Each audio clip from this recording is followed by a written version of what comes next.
सुप्रभात मेरे प्यारे बच्चों, कैसे हो आप सब। आओ सीखें हिंदी की कक्षा में। हमारा आज का व्यंजन है व्यंजन ध। व्यंजन ध। ध से धागा। ध से धागा। तो चलो बच्चों, व्यंजन ध को लिखना सीखते हैं। शुरू करें। पेंसिल को बिंदु पर रखा और एक आधा छोटा गोला लगाया इस प्रकार से। अब एक और आधा गोला लगाया, इसे गोलाई में घुमाकर ऊपर ले गए और एक सीधी रेखा बनाई इस प्रकार से। अब जो हमने शुरू में आधा गोला बनाया था उस पर पेंसिल को रखा और उसे अंदर की तरफ गोल करके मोड़ दिया और इस सीधी रेखा पर एक शिरोरेखा बनाई। ये है व्यंजन ध। व्यंजन ध। पेंसिल को बिंदु पर रखा और एक आधा गोला लगाया इस प्रकार से। अब इसी के साथ एक और आधा गोला लगाते हुए ऊपर की तरफ ले गए इस प्रकार से।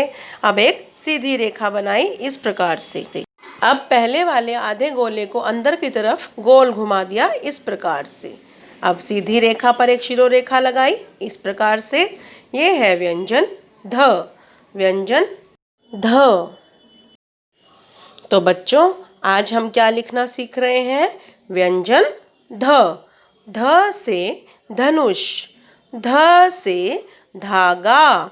व्यंजन ध। पेंसिल को बिंदु पर रखा, एक आधा गोला लगाया, फिर एक और आधा गोला लगाया, गोल घुमाते हुए ऊपर ले गए और एक सीधी रेखा लगाई। अब इस आधे गोले को अंदर की तरफ से मोड़ दिया इस प्रकार से और एक शिरोरेखा लगाई इस प्रकार से। लेकिन ये हमारा व्यंजन ध गलत है। क्यों गलत है? देखो बच्चों, सबसे पहले एक आधा गोला, एक और आधा गोला, गोल घुमाते हुए ऊपर ले गए, सीधी रेखा लगाई और इसको अंदर की तरफ से ऐसे मोड़ दिया। लेकिन जब आप इस पर शिरोरेखा लगाओगे तो सिर्फ सीधी रेखा पर लगाओगे। अगर आपने पूरे ध पर शिरोरेखा लगा दी तो आपका व्यंजन ध गलत हो जाएगा। तो देखा बच्चों, आपने शिरोरेखा केवल सीधी रेखा पर ही लगानी है। ध्यान रखोगे ना मेरे प्यारे बच्चों, व्यंजन ध को कैसे हम लिख रहे हैं? इस प्रकार से, और शिरोरेखा केवल सीधी रेखा पर। पेंसिल को बिंदु पर रखा, एक आधा गोला, एक और आधा गोला, गोल घुमाते हुए ऊपर, फिर एक सीधी रेखा। अब इस आधे गोले को अंदर की तरफ से मोड़कर बंद कर दिया। अब इस सीधी रेखा पर शिरोरेखा।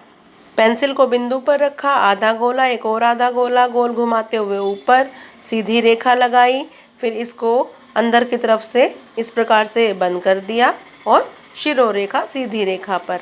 लेकिन ये भी हमारा व्यंजन ध गलत है, क्योंकि जब आप आधा गोला बनाते हो ना बच्चों, तो इस आधे गोले को नीचे वाली रेखा तक नहीं मिलाना है।